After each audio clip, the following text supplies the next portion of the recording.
Aperte o cinto, ouvinte da Rádio Observador, até porque está na hora de mais uma viagem pelos 5 continentes, um programa em que analisamos a geopolítica internacional. Eu sou o João Costa e Silva, comigo está o José Rafael Lopes e, como sempre, junta-se a nós o historiador Bruno Cardoso Reis.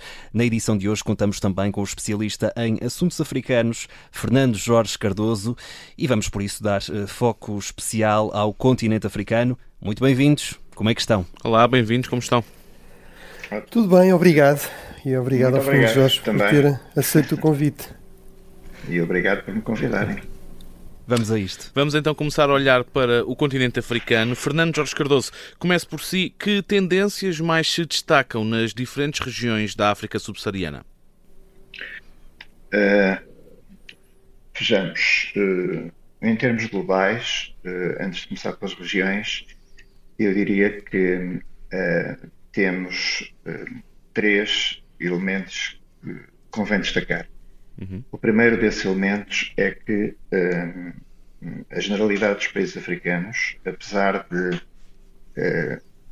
contraditoriamente, terem aumentado a respectiva fragilidade, do ponto de vista do indicador da produção de riqueza e rendimento, ou seja, daquilo que nós chamamos o PIB, continua a crescer a ritmos interessantes, com muito raras exceções. Isto significa que, na verdade, existe um comércio externo, particularmente a exportação de matérias-primas, que sustenta exatamente esses ritmos positivos. Em segundo lugar, indo agora para as questões, para os espaços regionais, que é essa a vossa pergunta, eu iria dizer que, em termos da África do Norte, a preocupação principal é uma preocupação que se liga bastante àquilo que está a acontecer no Médio Oriente e tem a ver com o Egito. Como penso que falaremos sobre esse assunto um pouco mais à frente, vou passar para os outros espaços. Se passarmos da África do Norte, depois na zona do Sahel persistem, apesar de ter havido um conjunto de golpes de Estado no Sahel, no Grande Sahel, para ser mais específico, e um pouco também para o lado da África do Nordeste, em 7 países, desde 2020 até 2023. Apesar desses golpes de Estado, a situação da existência de vários grupos, de diversos grupos militarizados que se reclamam de várias obediências de natureza religiosa, Al-Qaeda, ao Daesh, ou não se reclamam de todo, mas operam, mantém a região um pouco a ferro e fogo, vamos dizer assim, particularmente nas zonas fora das cidades.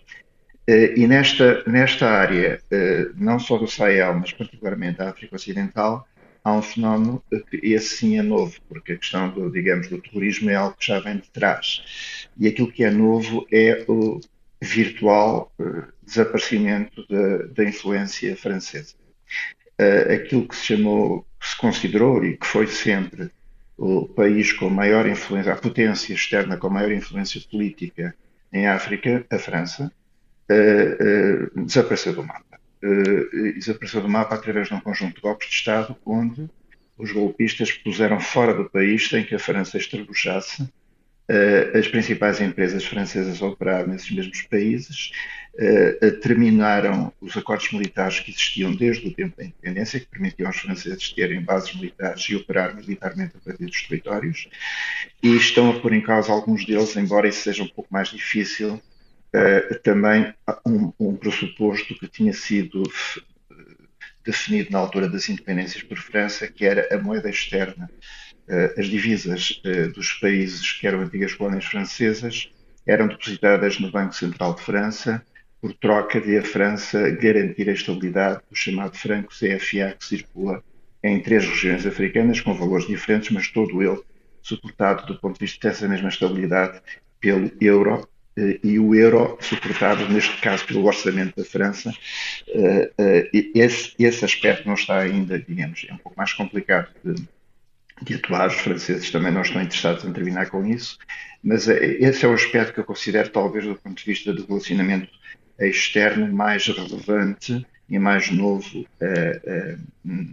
na África subsaariana, e particularmente na África de Sahel e na África Ocidental, que é, estamos a assistir, se é que já não aconteceu, ao fim da França-África.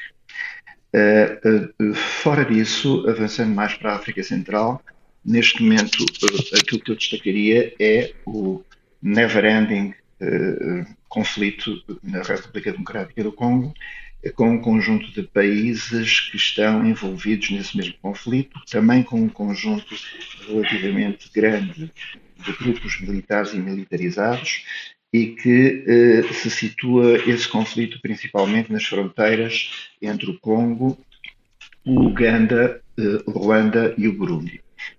E em que, neste momento, portanto, de 2024 a 2025, em que o aspecto central é, digamos, a reentrada de cena, desde final de 2023, do movimento de ruandeses, vamos ser claros, ruandeses que há gerações que vivem naquilo que se chama a República Democrática do Congo hoje, ou seja, quando as fronteiras da África foram traçadas e se tornaram efetivas na passagem do século XIX para o século XX, há um conjunto de etnias diferenciadas que vivem em vários países que hoje são contíguos.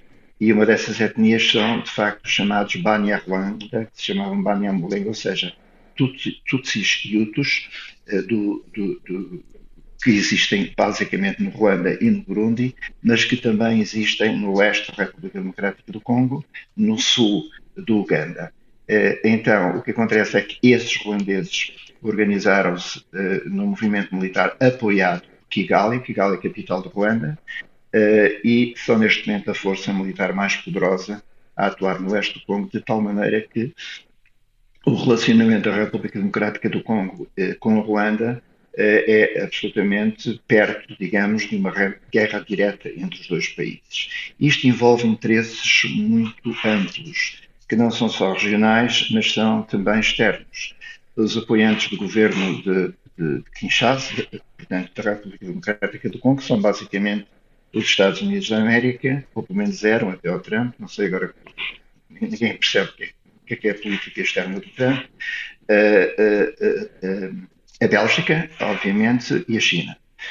E são porquê? Porque os três países são aqueles que têm, digamos, empresas mais atuantes em regiões mineiras, particularmente na região do cobalto, que está fora desta área, está mais na zona sul, perto da fronteira com Angola. E a apoiar o Ruanda, nós não vemos assim diretamente, vemos uma espécie de França dividida entre dois amores. Por um lado, o relacionamento da França com a Ruanda é um relacionamento que levou, inclusivamente, à assinatura de acordos de cooperação económica e de segurança com a Ruanda, mas ao mesmo tempo a França, enquanto país, independentemente de quem sejam os governos da altura, está interessada num bom relacionamento com Kinshasa. Porquê? Por uma razão muito simples, porque a República Democrática do Congo, com os seus 2 milhões de quilómetros quadrados, é o país que tem não só reservas já confirmadas, mas também produções muito significativas e muito importantes, algumas entrando nos circuitos formais, outras não. Cobalto, a República Democrática do Congo produz 60% do cobalto. O cobalto é absolutamente fundamental para a estabilização das baterias de íon-lítio, e também é um país produtor e exportador de columbite, tantalite, que vêm juntos numa coisa chamada coltan, de tungstênio, de ouro e de estanho. Isto para falar de alguns dos minerais que neste momento são objeto não só de produção por companhias, mas também por garimpeiros e de viagem. Portanto, eu diria que na África Central este será o aspecto mais importante. Na África Austral, mais para sul, eu destacaria que a situação política em Moçambique neste momento é a situação mais visivelmente disruptora. E Moçambique é um dos temas para onde vamos olhar já daqui a pouco, entretanto... Então iríamos então entrar mais tarde. Sim. Obrigado. Para já vamos trazer também aqui o Bruno Cardoso Reis. Que mais tendências podem ser importantes no continente africano, Bruno? Sim, o Fernando Jorge falou do essencial, com grande profundidade e conhecimento. Eu destacaria, de facto, a interrogação sobre o que é que será aqui a postura de Donald Trump e dos Estados Unidos.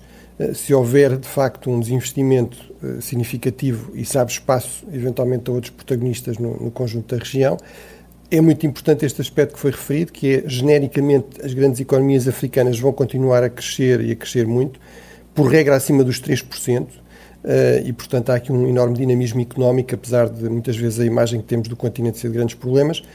A questão dos recursos estratégicos vai continuar a ser fundamental, ou seja, o grande interesse da África para o resto do mundo é a questão dos conflitos, ou seja, ser eventualmente fonte de problemas, de conflitos que se arrastam, por exemplo, na zona do Sahel ou este conflito na República Democrática do Congo, mas também ser fonte de uma enorme riqueza em termos de matérias-primas, que são cada vez mais importantes para a economia mundial e, portanto, no fundo, eu diria que as grandes potências, os principais atores da economia, da política internacional, não podem ignorar completamente o continente africano. Ele continua a ser relevante, pelo menos por estas duas razões, negativas e positivas. Uhum.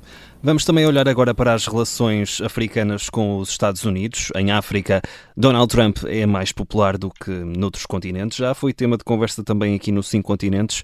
Fernando Jorge Cardoso, há algum motivo para isto acontecer?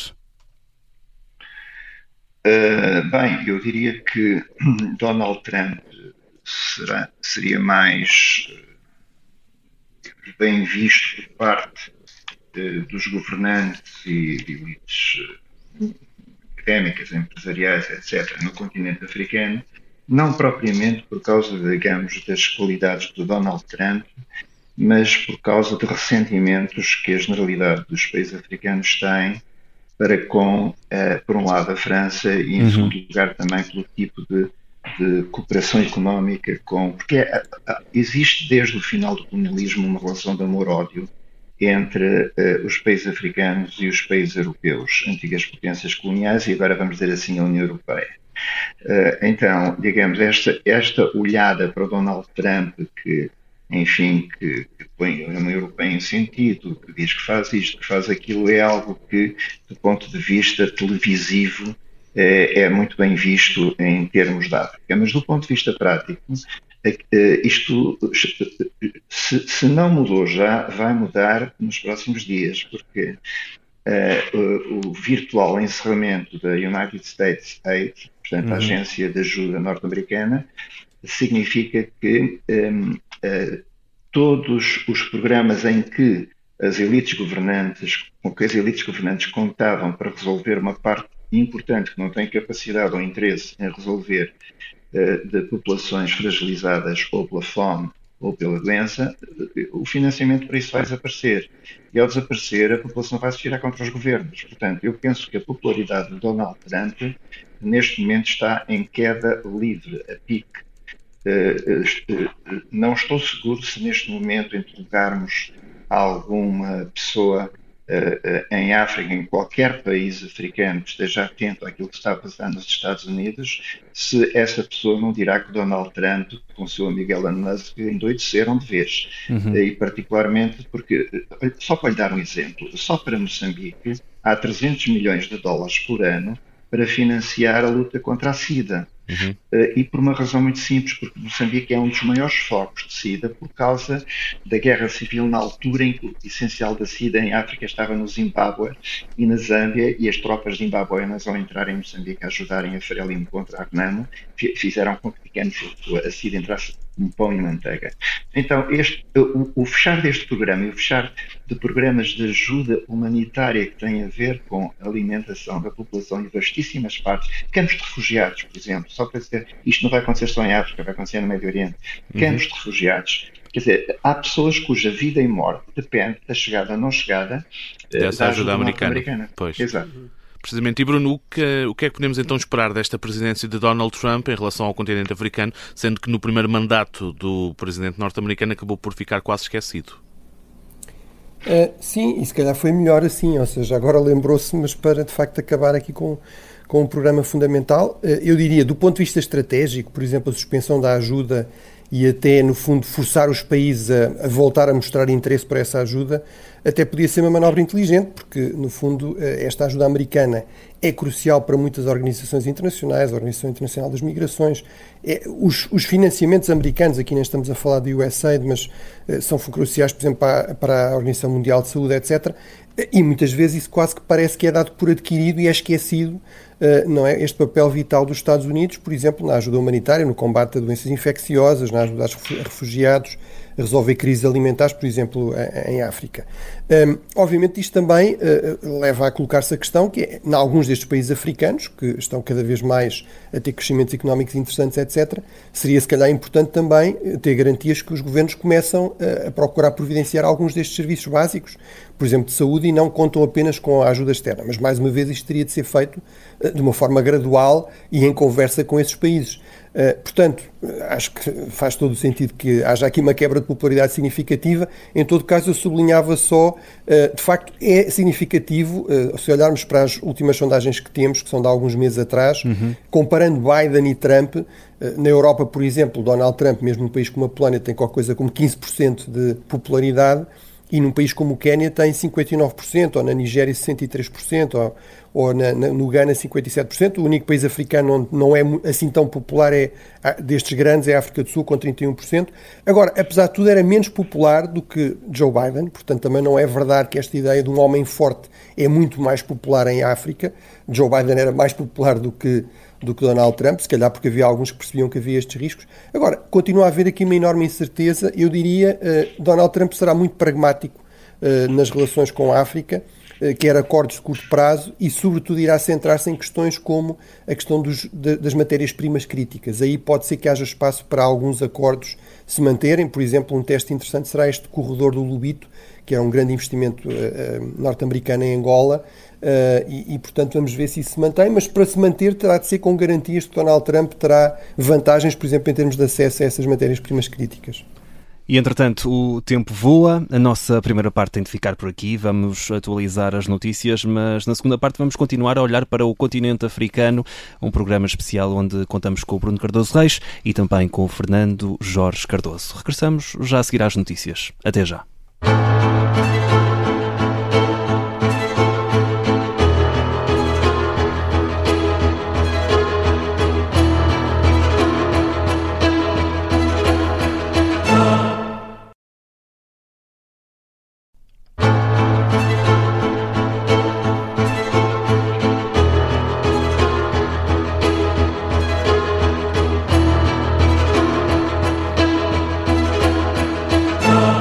Estamos de volta aos 5 continentes com o historiador Bruno Cardoso Reis e hoje contamos também com a presença do especialista em assuntos africanos, Fernando Jorge Cardoso, para olharmos, Zé, com especial atenção para o continente africano. Precisamente, antes, contudo, vamos olhar também para o papel da Europa, na influência que tem no continente europeu, e Fernando Jorge Cardoso, não só a Europa, mas também as grandes potências como, por exemplo, a Rússia e a China. Há pouco já falámos dos Estados Unidos. Bem, vejamos, situando-nos no momento atual, eu diria que o ator mais importante para os países africanos mantém-se a Europa. Mantém-se a Europa por uma razão muito simples, porque o tipo de relacionamento económico, comercial, político, diplomático, na educação, na saúde, etc., ou seja, a diversificação do apoio europeu à África é muito superior à diversificação do apoio de qualquer outro país, até porque a Europa são vários países, como é óbvio. Independentemente, digamos, dos altos e baixos, do vai para a frente, anda para trás, o que é um facto é que é muito mais fácil compreender que do ponto de vista da Europa há uma espécie de fluxo mais ou menos garantido de financiamento, particularmente em relação a um conjunto de projetos que são muito importantes para vários países africanos, o que também leva a uma contradição, que é mantém esses países dependentes da ajuda, mas enfim, a vida é mesmo assim e a realidade neste momento é essa. Portanto, eu direi que neste momento o principal problema que existe entre a Europa e a África é um problema, são dois problemas. O primeiro problema é a França. E o problema da França, de certa maneira, os dados estão lançados. O neocolonialismo francês finalmente chegou ao fim, portanto, está moribundo. A França nunca mais vai recuperar a influência que teve em África. Isso pode ser um pau de dois bicos, porque, do ponto de vista europeu, a França sempre foi o país líder do relacionamento com a África, quer no que respeita aos fundos da própria Comissão Europeia, quer no que respeita, digamos, ao essencial do relacionamento bilateral. Portanto, a fraqueza da França, a forma como a França acabou por ser, de certa maneira, humilhada, e não foi só nos países onde houve golpes de Estado, foi em países que eram considerados baluartes, digamos, da presença francesa em África, como o Senegal, onde não houve golpe de Estado nenhum, mas o Senegal denunciou os acordos firmados à data da independência com a França, tendo dito que os franceses tinham que abandonar o território senegalês com os soldados que lá estavam e fechar a base militar. Portanto, na verdade, eu creio que, em termos de Europa, a influência mantém-se mais ao nível, vamos dizer assim, cultural e económico do que do ponto de vista político. Outros países que têm influência neste momento em África são a Rússia, mas a Rússia aonde? A Rússia como uma espécie de substituto dos franceses e dos norte-americanos em países que vivem problemas internos complicados por causa das insurgências e da atuação de grupos terroristas, particularmente na África Ocidental, na zona do Sahel e em alguns países também, enfim, da África mais para o Oriente. E então, aí os russos, através daquilo que resta do Wagner Group e do novo destacamento militar que foi criado dentro do Ministério da Defesa russo, chamado Africa Corps, que aliás é muito interessante, porque é exatamente o mesmo nome que tinha o grupo alemão na Segunda Guerra, nazi alemão na Segunda Guerra em África. Mas o que é um facto é que eles estão lá. Mas atenção, não vamos dizer que neste momento os russos estão a substituir os franceses, ou melhor, vou pôr isto de outra maneira. Neste momento, a mercadoria mercenários em África é uma mercadoria muito procurada. E neste momento nós temos companhias norte-americanas, companhias russas, companhias romenas de mercenários, francesas e irlandesas, por exemplo, a atuar na República Centro-Africana.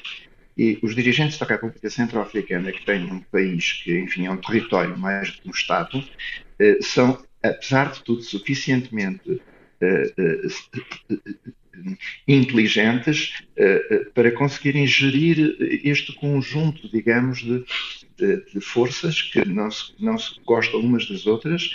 E como é que eles o fazem? Põem-nas em diferentes áreas dos territórios e põem-nas a serem financiadas por concessões minerais que dão a cada uma destas empresas. Então o que é que nós estamos a assistir? Estamos a assistir que a China, qual é que é o papel da China, Fernando Jorge?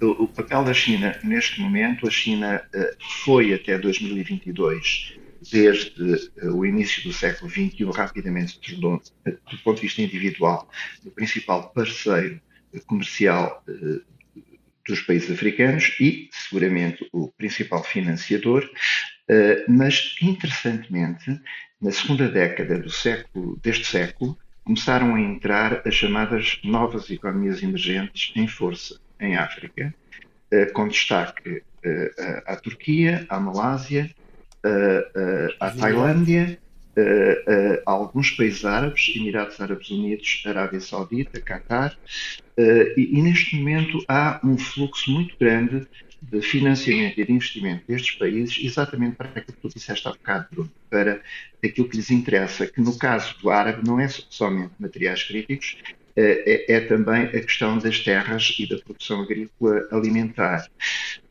Também ressalvo que um elemento muito interessante que eu denoto naquilo que está a acontecer em África é uma certa desestruturação e desorganização maior dos Estados africanos, que leva a que, e quer dizer, é por um lado uma consequência e uma causa, que leva a que a África começa a ser olhada por muitas destas empresas e destes grupos como espaços territoriais mais do que como países.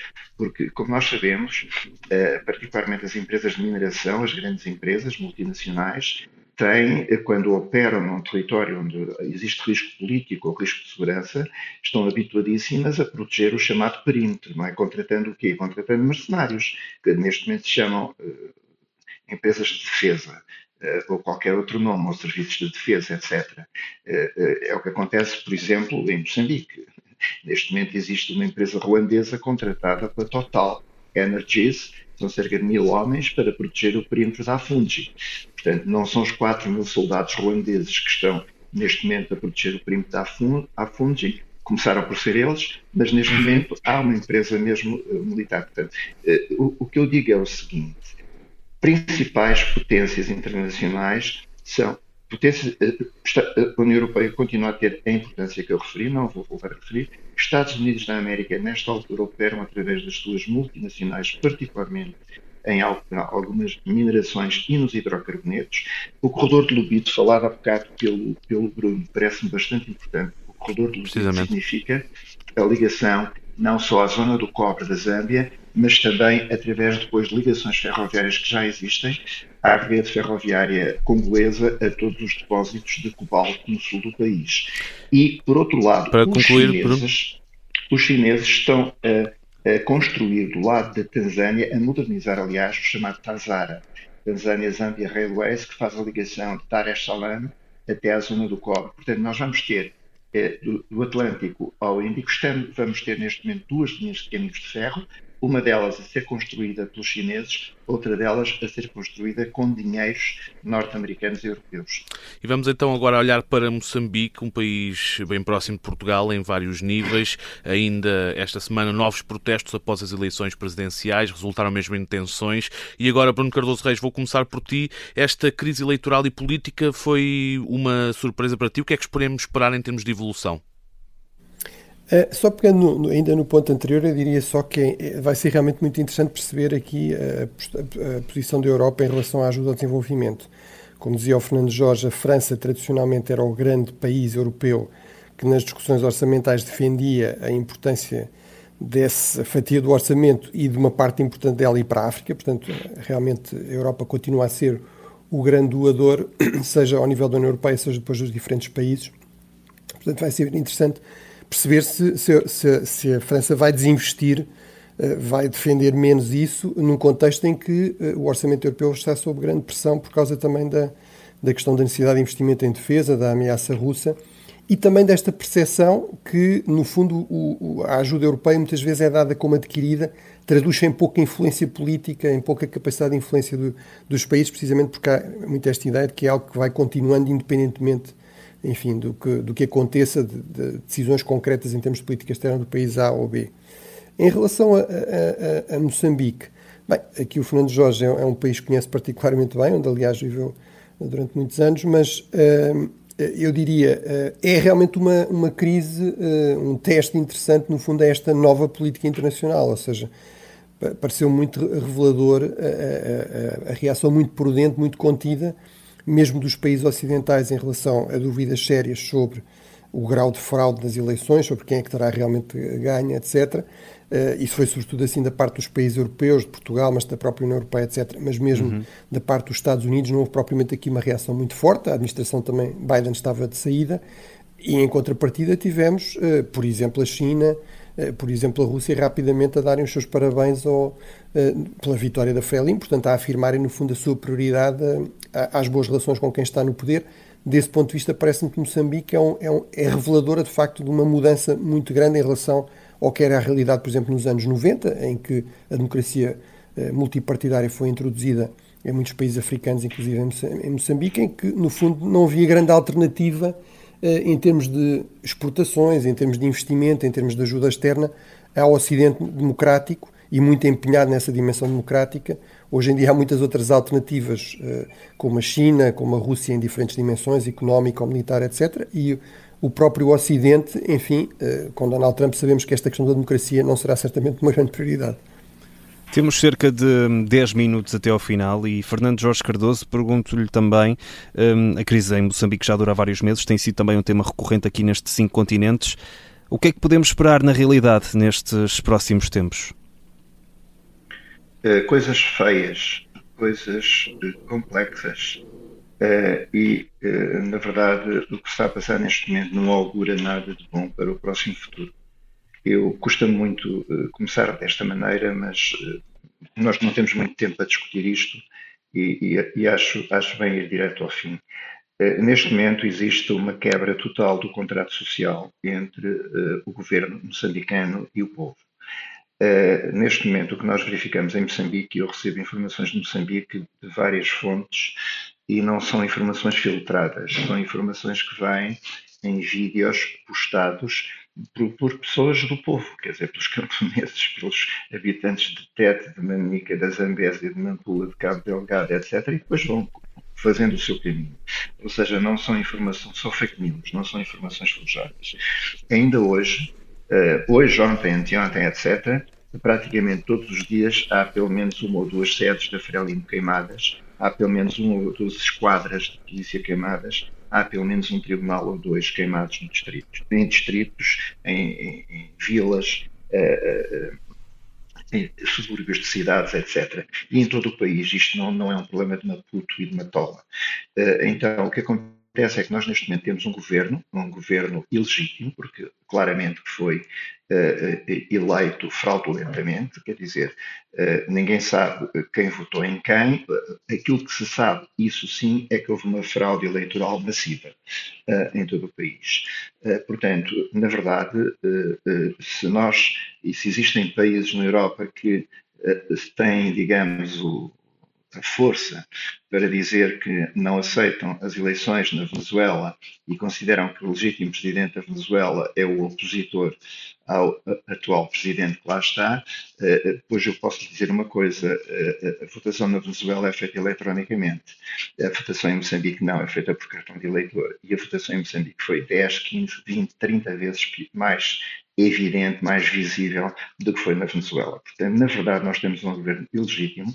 O problema para as diplomacias, incluindo para a diplomacia portuguesa, do meu ponto de vista, é que do lado lá, vamos dizer assim, daqueles que não gostam deste governo, que é a maioria do povo moçambicano, a esmagadora maioria do povo moçambicano em todo lado, não tem uma estrutura de oposição que se possa dizer assim, ok, mas se não for a Frelimo é o quê? Porque aparece o Venâncio Mondlane, que de facto tem um carisma e uma capacidade de mobilização imensa, mas que não dá, entre aspas, garantias, digamos, a investigadores, a diplomacias, a Estados, etc. Portanto, é por isso que nós temos alguma timidez do lado internacional em condenar um Estado que, apesar de contas, trata bem os investidores, que trata bem aqueles que lá estão. Portanto, eu sinceramente acho que o governo moçambicano não consegue governar, nenhum ministro consegue sair à rua, porque não é apupado. Neste momento estão nós temos vídeos em que as esquadras de polícia, as pessoas estão a levar para lá os caixões das pessoas mortas e a fazerem velórios dentro das esquadras das polícias, com os polícias ao lado a olharem para aquilo. E tudo isto aparece visionado. Portanto, nós estamos neste momento num país que corre um grave risco de implosão. E, atenção, não há mão externa nisto. Sem dúvida. Não há mão externa nisto. Não há aqui os russos a operarem, não há aqui os chineses a operarem, não há aqui os Estados Unidos da América a operarem, e não há aqui a União Europeia, de facto, tem uma parte positiva que não tem nada a ver com isto, que é a formação de forças armadas moçambicanas para combaterem o terrorismo em Cabo Delgado. Mas, tirando isso, a influência externa, neste momento, em Moçambique, só se pode exercer sobre o governo. Como é que tu influencias um país, ou o que se passa num país, através de um governo que não consegue agir no cotidiano? É sem dúvida uma questão pertinente. É uma situação muito complicada. Sem dúvida uma situação pertinente e complicada em Moçambique. E Bruno Cardoso Reis, que papel é que pode ter Portugal no meio disto tudo? Bem, foi aqui referida à questão da Venezuela, que é uma queixa, digamos, dos moçambicanos que são críticos do governo. Porque é que não se faz como na Venezuela? Quer dizer, do meu ponto de vista, a razão não é porque haja menos interesses económicos europeus ou até uma comunidade imigrante europeia ou portuguesa menos significativa na Venezuela. Até havia muitos mais portugueses na Venezuela do que há em Moçambique. Mas o processo na Venezuela demorou muito tempo, foram muitas tentativas. Desta vez a oposição conseguiu demonstrar, comprovar a fraude de uma forma completamente indesmentível, e que não aconteceu em Moçambique, embora me pareça que nenhum observador independente acredita naqueles números, não é? Que a Frelimo tenha conseguido um resultado muito melhor até do que em anos anteriores. Mas a questão aqui é, parece-me que também o balanço da Venezuela tende a ser, não resulta, este tipo de pressão não resulta, este tipo de pressão extrema não resulta, portanto, se cá não vale a pena voltar a repetir isso. E, como dizia o Fernando Jorge, também há esta ideia que é qual é a alternativa de governo viável, e há garantias para a segurança das comunidades estrangeiras, dos investimentos estrangeiros. Isso para Portugal é claramente muito importante. Também há uma tradição na política externa portuguesa, que eu acho que é preciso questionar, muitas vezes de um alinhamento quase automático com quem quer que esteja no governo em países de língua portuguesa. Portanto, isso realmente é uma tendência talvez excessiva. Agora, realmente Portugal tem de ter aqui alguma prudência, algum cuidado. Claramente não é uma grande potência.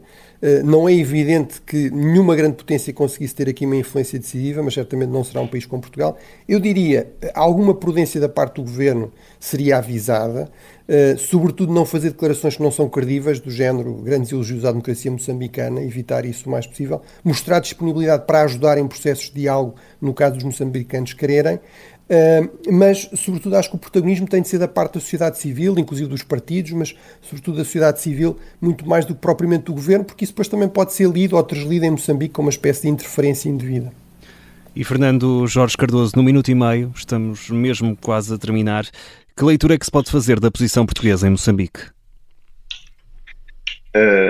Portugal poderia ter tomado uma posição diferente nos corredores, mas não tomou. Portugal não agiu. Portugal partiu do princípio que as coisas seguiriam o seu próprio caminho e que naturalmente a Frelimo conseguiria, como sempre conseguiu, digamos, tomar conta da situação. Isso não aconteceu. E quando Portugal tenta agir, já não tem credibilidade para o fazer. Portanto, de facto, eu estou de acordo com o Bruno, o melhor que Portugal neste momento tem a fazer é manter-se o mais discreto possível. Termino dizendo o seguinte: não há uma solução para Moçambique, mas há uma condição sine qua non. Essa condição sine qua non é que o atual presidente, nomeado e eleito, que nós quisermos dizer, em Moçambique, Daniel Chapo, tem que se sentar sem condições com o Venâncio Mondlane, e a mesma coisa relativamente ao Venâncio Mondlane, e tem que chegar a um acordo, porque um tem ao lado dele o carisma junto à população, em toda a população moçambicana. O outro tem junto a ele as Forças Armadas, portanto, e a polícia, ou seja, tem as armas. Então, os dois têm que se sentar e deixarem os egos de lado e dizerem assim: o que é que nós podemos fazer para tentar estabilizar esta situação e, de alguma maneira, melhorar e aumentar algum grau de confiança que as pessoas perderam completamente nas instituições estatais. Antes de colocarmos um ponto final neste episódio do 5 Continentes, falta a recomendação. Fernando Jorge Cardoso, hoje, enquanto convidado, tem a honra de deixar uma sugestão aos nossos ouvintes. Há um livro muito interessante que eu li nas minhas últimas férias e que explica bastante bem, do meu ponto de vista, qual foi o papel do tráfico transatlântico de escravos e da mão de obra escrava na formação do capitalismo na Europa. E isso é normalmente completamente olvidado da história mundial. Esse livro chama-se Born in Blackness. Peço desculpa, mas só existe a versão em inglês. Born in Blackness. Depois tem um subtítulo, mas não vou dizer, que tem, basicamente é Africans and the Making of Modern World, de 1771, que é a Segunda Guerra Mundial, e é escrito por um elemento nacional da Martinica chamado Howard French. 2022, é da Norton and Company, para quem quiser. Eu recomendo. De facto, estão lá coisas que nós não aprendemos na escola, nem costumamos ler. Fica aqui esta sugestão do Fernando Jorge Cardoso, Born in Blackness, Howard French, aqui a fechar este 5 Continentes. Muito obrigado ao Fernando Jorge Cardoso por se ter juntado a nós e também aqui ao Bruno Cardoso Reis, que já é presença assídua no 5 Continentes. Nós estamos de regresso para a próxima semana. Até lá. Semana. Um abraço. Boa semana. Obrigado. Um abraço. Obrigado.